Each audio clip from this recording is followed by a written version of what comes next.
I remember how I laughed when I first saw the job ad. Fuel station attendant.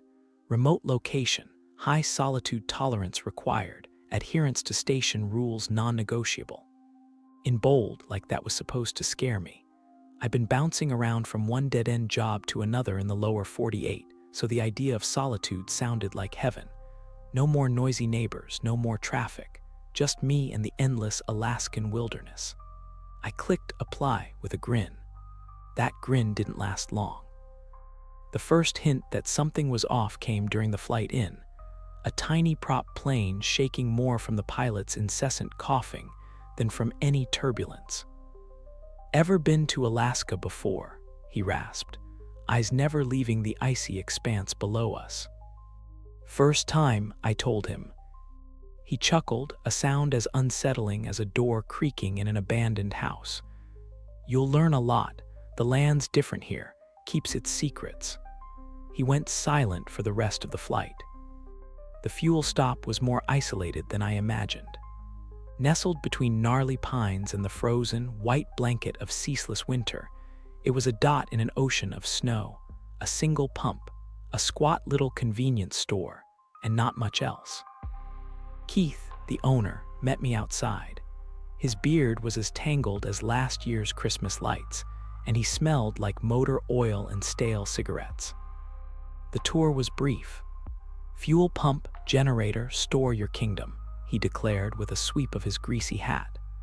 Inside, the store was a clutter of road maps, expired snack cakes, and souvenirs no sane tourist would buy.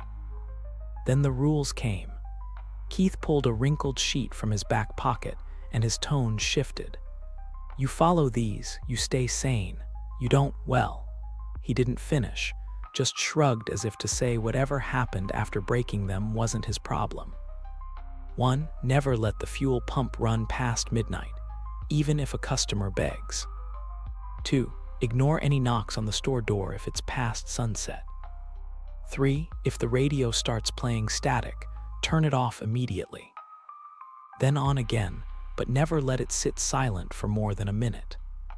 4. Always lock the back storage room. Never look inside through the window in the door. 5. Don't follow any tracks leading into the forest, no matter how fresh they seem. After midnight, I tried to joke. What, does the fuel turn into pumpkin juice? Keith didn't smile, just do it.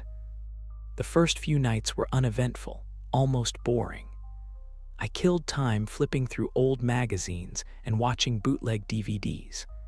Then, one night, a strong smell of wet soil filled the air. It was odd since the ground had been frozen solid for months. I shrugged it off as a vent malfunction or my mind playing tricks. Another night, right as I was about to lock up, I heard a soft thud against the door. Heart thumping, I remembered Rule 2, no opening after sunset, and resisted the urge to peek through the blinds. I slept in the back office that night, the chair propped awkwardly against the door. Then there was the radio. Sometimes, when I turned it on, static greeted me before I could even reach a station. Remembering Keith's instructions, I'd quickly turn it off and back on until music or a voice emerged from the speakers. Each time, it felt like the static was waiting, wanting to say something. Tonight, however, something new occurred. Just as I was closing up, ready for another solitary evening, the back storage room door creaked open on its own. I froze, staring at it. I was certain I had locked it. I always checked twice, a habit from my less-than-trusty apartment days in the city. Swallowing my fear, I moved closer. The door was indeed unlocked. Heart racing, I reached for the doorknob, remembering Rule 4, always keep it locked, never peer inside. I shut it quickly, locking it again, but couldn't shake the feeling of dread clotting in my chest. As I stepped away, a cold breeze whispered past my neck. I turned around sharply. Nothing there, just the humming of the fridge units.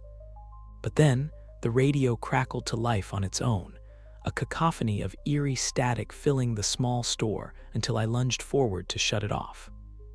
My hands are shaking as I write this, the radio's silence punctuated only by the distant, mournful howl of the wind. Or at least, I hope it's just the wind.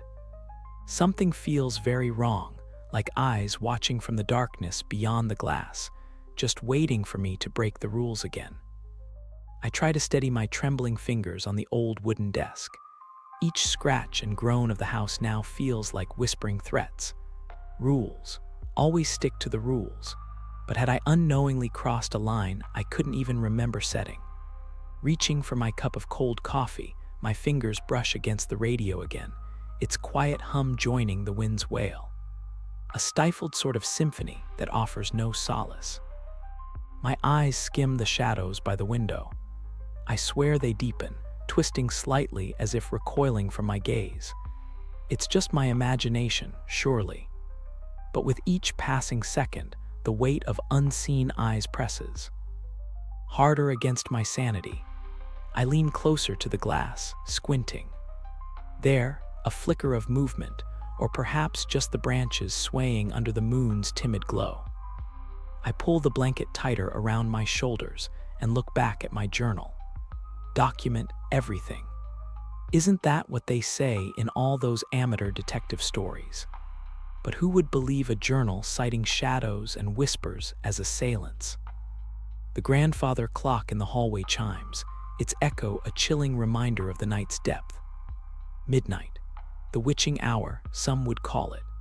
It's also the hour when Heather disappeared, vanished from her bed without a trace, leaving behind only the faint scent of gardenias and a small pile of glass on her pillow, like shattered bits of a forgotten dream. Could it really have been only a week ago? The memory prickles at my mind, opening doors I've tried to keep closed. Heather had talked about the window watchers, her voice barely above a whisper, like she feared they might overhear. I had dismissed it as childlike fantasy, the product of an overactive imagination fed by too many storybooks. Now I'm not so sure. I glance back to the window. The sense of being watched has grown, almost palpable, as if the air itself has thickened, choking me with an invisible dread. Pulling the curtains would be wise, yet I find myself unable to move. My curiosity is a gnawing creature, clawing inside my chest with sharp, insistent talons. What am I expecting to see? What part of me wants to see anything at all? There is a soft crack like ice breaking on a frozen lake. My neck snaps toward the sound. It's coming from upstairs, Heather's room. My stomach churns, tying itself into knots. I should check. I stand, my legs shaking, not with cold, but with the stark realization of my own fear. The hallway is darker than I remember, the pale moonlight struggling against the smothering dark. Each step towards the staircase feels like wading through a swamp. The air grows colder, a sharp contrast to the warmth of the room I left behind. When my hand touches the banister, it feels as though it wraps around ice. Halfway up, there is a creak above me, distinct and deliberate. Not the random cry of an old house, but a signal. I freeze, listening with bated breath. There it is again. Closer now, or perhaps just louder. My heart pounds, its beat thunderous in my ears. I reach the top, each doorway blooming with darkness. Heather's door is ajar, which is wrong. I always close it, always, to keep out the draft, or so I tell myself. Pushing it open, I'm hit by a rush of air that smells faintly of gardenias. The familiar scent is oddly twisted, tingling with a hint of something metallic, almost like blood. I push the thought away. The room is empty, untouched, except for the glass on the pillow, catching the moonlight, glittering like tiny stars lost at sea. Then it starts a low, mournful hum. Not from the wind, not from the house, from the radio downstairs. Did I leave it on? No, I couldn't have. I never touched. A shadow shifts in the far corner of Heather's room. Or maybe it does. Maybe it's just the night playing tricks. But as I stare, paralyzed by indecision, the air seems to grow denser and the humming louder, climbing towards a scream. I don't want to turn my back on the corner. I don't want to return to the radio. Yet, outside, the wind howls as insistent as fate, and inside, the hum beckons, demanding its audience. With each step back toward the staircase, the sensation of inevitability tightens around my throat. I am descending into a story that I began without knowing, steered by forces unseen, marching to the tune of a malignant, invisible conductor. At the foot of the stairs, I pause. The house holds its breath with me. The radio's call turns into a desperate, shrieking cry, and then, just as suddenly, silence descends like a guillotine. My heart thuds loud in the void. When I reach the radio, hands trembling anew, I lean in close.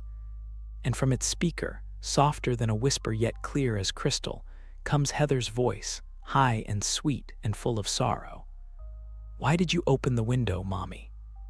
Her voice, my daughter's voice, was meant to bring comfort, yet there it floated out from the static-filled abyss of the old radio, twisted into something sad, nursing hidden thorns.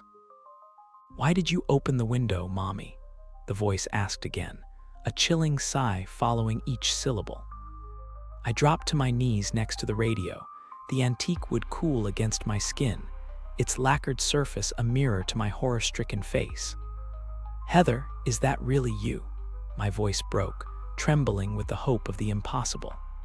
The room felt colder now, shadows stretching like fingers along the floor. Silence answered first, heavy, deep, the sort that scratches at the insides of your chest. Then, a laugh, soft and distorted, spider-walked from the radio's speaker. It wasn't the laughter of a child, it was something older, sadder, and unsettlingly familiar. "Heather's gone, Mommy. Why did you open the window?" That voice, her voice, but not hers anymore, drilled into me. My heart thudded painfully against my ribcage.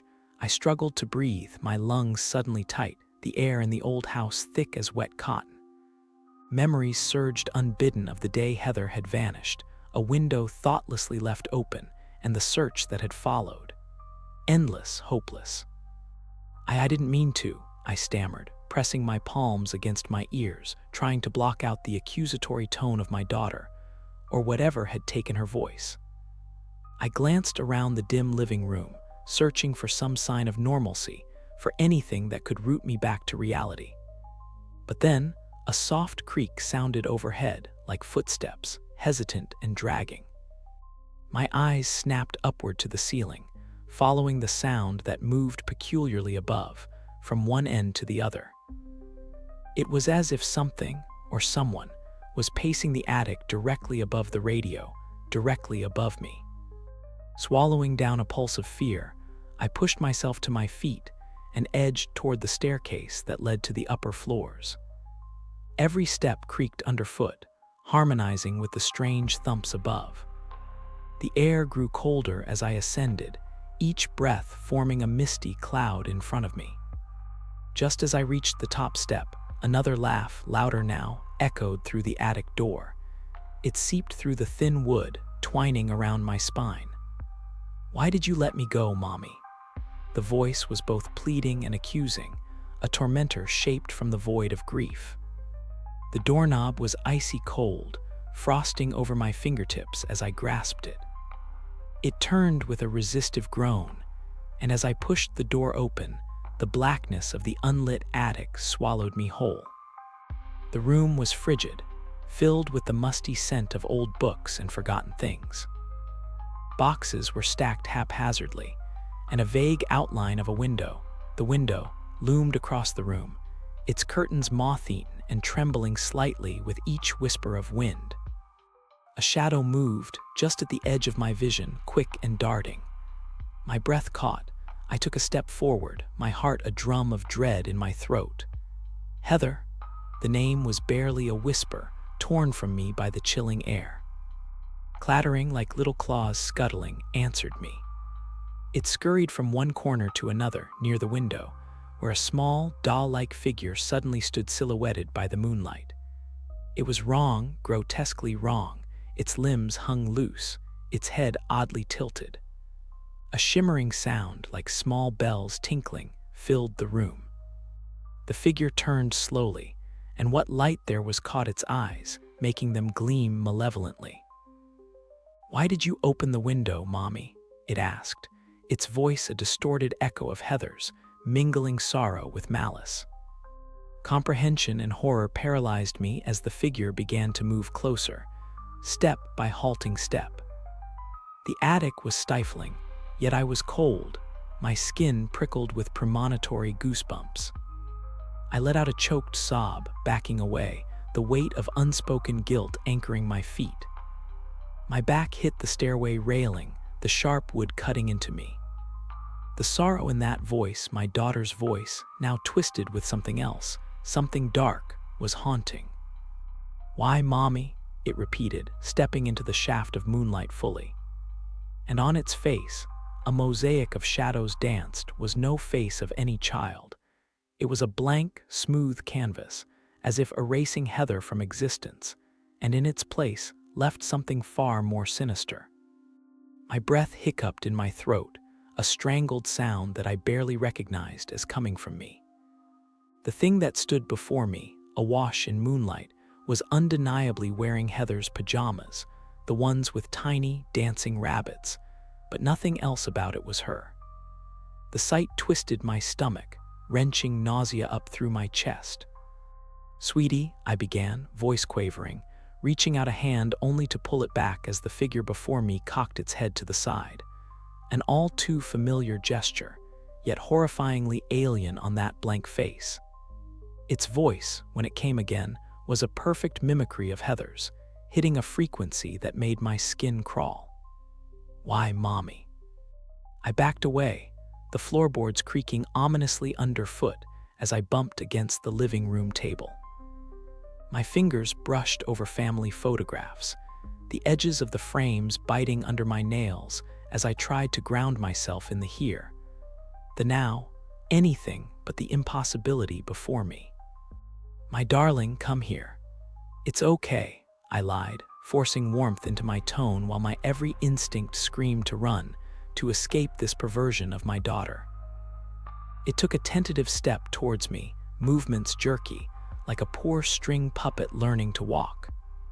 I mustered a semblance of control, trying to recall every horror story remedy, salt, silver, holy water. But my mind trembled like a leaf in the wind, unable to focus. Flashes of the past hours surged unbidden. The laughter in Heather's room that had no source, the cold spots in the hallway, the shadows that lingered. "Oolong." "Why?" it asked again, stretching the word into a prolonged whimper that felt like a blade twisting inside my eardrums. Thinking quickly, I grabbed a salt shaker from the kitchen counter, unscrewing the top as I kept my eyes locked on my daughter's doppelganger. The room was too quiet, the usual night sounds conspicuously absent, as if the house itself was holding its breath. I threw the salt in a wide arc between us, watching the crystals glint in the moonlight as they fell to the floor, forming an impotent barrier. The figure stopped, toes inches from the salt, and tilted its head again, studying the white grains as though puzzled. Then, with a swiftness that belied its previous awkwardness, it stepped over the line, the salt doing nothing to hinder its approach. A whimper escaped me, a sound of despair and resignation. "Please," I stuttered, my back now pressed against the cold glass of the balcony door. "What do you want?" It paused, so close now that I could see where the moonlight failed to illuminate any depth in its face, an abyss where a soul should be. "Mommy," it said, and the sorrow in that one word was almost convincing. Almost. A shiver cascaded down my spine as an icy breeze slipped through the cracks in the door, carrying with it the faint trace of Heather's laughter from outside. Realization dawned, a cold, horrifying clarity. Heather was still here, but not here. I fumbled behind me, fingers numb as they worked the door open. The chill of the outside air was a slap, stark against the stagnant warmth of the house. Without allowing myself another glance at the creature inside, I stepped out, pulling the door shut with a definitive click. The garden was bathed in silvery light, shadows thrown into sharp relief against the bushes. "Heather!" My voice was hoarse, breaking the silence like a crack through glass. A giggle floated back from the darkness near the old oak, a genuine sound that had my heart lurching in both hope and terror. I stumbled towards it, bare feet numb against the dewy grass. "Heather, baby, is that you?" I called out again, stepping around the trunk. There, in a shallow dip of the earth, lay my daughter, curled up as if asleep. Relief crashed into me, so potent it nearly drove me to my knees. But as I reached out to touch her, to pull her into my arms, the door from the house clicked open behind me, the sound a stark, unnatural echo in the night air. My hand froze midair, breath trapped in my throat as the real terror, the thing wearing my child's face inside, stepped out, its voice a sing-song mirror of Heather's. "Come back, Mommy," it called. And in that moment, I knew with a chilling certainty, the nightmare was far from over.